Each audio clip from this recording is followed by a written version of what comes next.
बिस्मिल्लाहिर्रहमानिर्रहीम। नाज़रीन, आप देख रहे हैं प्रोग्राम एजुकेशन न्यूज़ और मैं हूं आपका मेज़बान अज़मत ख़ान। नाज़रीन, दाऊद यूनिवर्सिटी के हवाले से हमने पहले भी आपको मुतअद्दिद ख़बरें दी हैं और हमारी कोशिश है, चूँकि हमारा चैनल ही एजुकेशन के हवाले से है और एजुकेशन की अपडेट्स हों, एजुकेशन न्यूज़ हों, इंटरव्यूज़ हों या दीगर फ़ीचर्स स्टोरीज़ हों, वो हम एजुकेशन के हवाले से आप तक इस प्लेटफार्म के ज़रिए पहुँचाते हैं।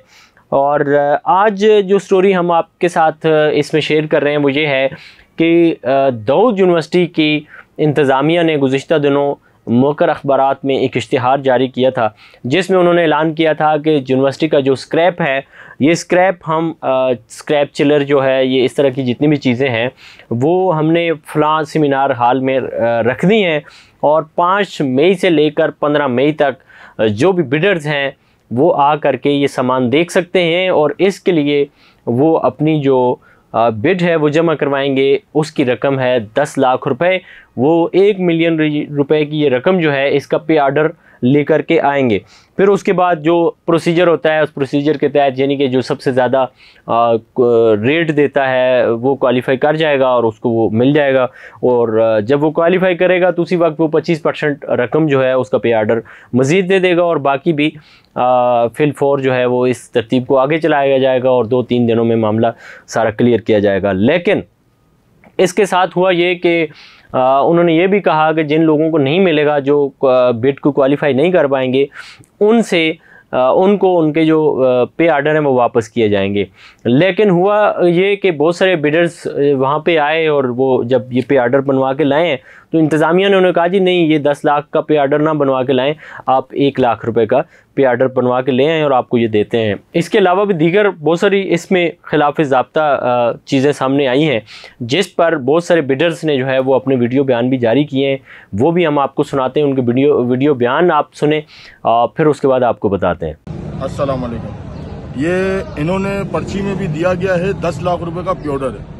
ये आप देख सकते हैं कि ये पूरी जो है ना, मैं आपको अखबार की चिट में दिखा रहा हूँ। तो जब इनसे राब्ता किया गया तो इन्होंने बोला कि 1 लाख का पे ऑर्डर बनाना है, जबकि हम चिट के हिसाब से जो है ना हमने पूरे 10 लाख रुपए का पे ऑर्डर बना के लेकर आए, समझे। तो इसकी भी हमारी ये कोई सुनवाई नहीं हो रही है। तो लिहाजा के ये जो मिली भगत हो के ये जो काम हो रहा है इस पर नजरसानी की जाए, समझे, या फिर हमें इंसाफ दिया जाए। मेहरबानी, बहुत बहुत शुक्रिया। रहमतुल्लाहि व बरकातहू। सर, बात यह है कि ये ओपन टेंडर, ओपन नीलाम रखा गया है। अब ये मिली भगत के तहत जो है ये टेंडर फार्म जो ना ये ले रहे हैं, और या अगर टेंडर फार्म भी ले रहे हैं तो उनको ओपन करके जो ना नीलाम करना चाहिए। और बिड जिन लोगों की, बिडर लोगों की जो बिड ले रहे हैं आप, तो उनके सबके सामने, बिडर के सामने ओपन किया जाए। ये खामोशी से, मिली भगत से आप क्यों मतलब कि खोलना चाह रहे हैं? पहले भी इसी तरीके से ये काम हुए मिली भगत से। ये लोग जो बेवकूफ हैं, जो पे ऑर्डर बनवा के 1-1 हज़ार रुपए खर्च करते हैं पे ऑर्डर बनवाने पे, फिर कैंसिल करवाते हैं, यहाँ जलील होते हैं, ख्वार होते हैं, काम के लिए आते हैं। और यहाँ मिली भगत के कुछ लोग ऐसे हैं जो मिली भगत के तहत काम करते हैं और अपना कमीशन के चक्कर में सब लोगों को जलील करवाते हैं। तो लिहाजा मेरी दरख्वास्त आपसे ये है कि ओपन नीलाम है तो उसको ओपन ही किया जाए। सर, ये ओपन ऑप्शन था, अखबार में आया हुआ कटिंग के मुताबिक दाऊद यूनिवर्सिटी को ओपन ऑप्शन था। जानबूझ के इन्होंने टेंडर करवा दिया ना। मिली भगत सब भी चल रही है, अंदर अफरान सब मिले हुए हैं। अच्छा, हमने जाके वहाँ बात भी की। हमने कहा भाई ये ओपन ऑप्शन तुम लोगों ने क्यों लिखा है? लोग कराची के दूर दराज से, बगैर सिंध से, अंदरूनी सिंध से भी लोग इसके लिए आए। यही मिला हुआ था, ये चश्मे वाला जा रहा, चश्मे वाला ये भी मिला हुआ था इसके अंदर ना। ये सब मिले हुए हैं यहाँ पे।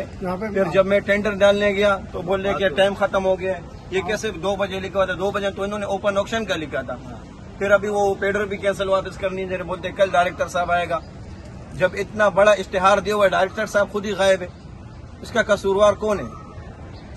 बोलो भाई सुहेल, बोलो बात सुने ना नाज़रीन, आपने देखा कि ये वो बिडर्स हैं जो इस कड़कती धूप में और एक अखबार के अंदर ये आया हुआ जो इश्तिहार है, इसको लेकर के इसके जो ज़वाबित हैं, तरीक़ाकार हैं, उनके तहत ये यूनिवर्सिटी में आए। और वो यूनिवर्सिटी, वो इंतज़ामिया जो लोगों को सिखाती है, इल्म सिखाती है, और इल्म के मुताबिक उसका अपना अमल कितना है, रूल्स के मुताबिक वो ख़ुद क्या कर रहे हैं, ये आपने इनकी ज़ुबानी सुना है।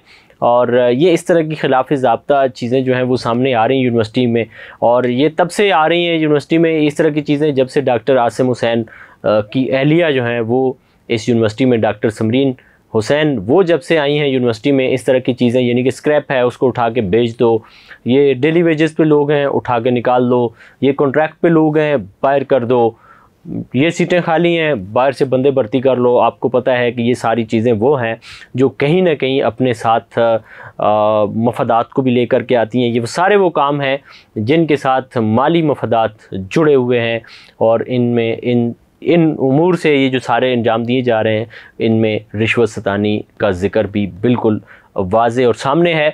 और इसी तरह हम आपको मज़ीद अपडेट भी देते रहेंगे। हमने इस स्टोरी पर और गुज़िश्ता कल जो एक स्टोरी फाइल की थी उस पर भी हमने कोशिश की कि इस यूनिवर्सिटी के जो रजिस्ट्रार हैं सैयद आसिफ शाह, उनसे बात की जाए, उनका मौक़िफ़ सुना जाए, उसको भी सामने लाया जाए। आज भी हमने मुतअद्दिद बार कोशिश की लेकिन उन्होंने हमें कोई रिस्पांस नहीं दिया। जब भी उनका मौक़िफ़ आएगा हम वो भी आपके सामने पेश करेंगे। इसी के साथ अपने मेज़बान अज़मत ख़ान को दीजिए इजाज़त। अल्लाह ने के बाद।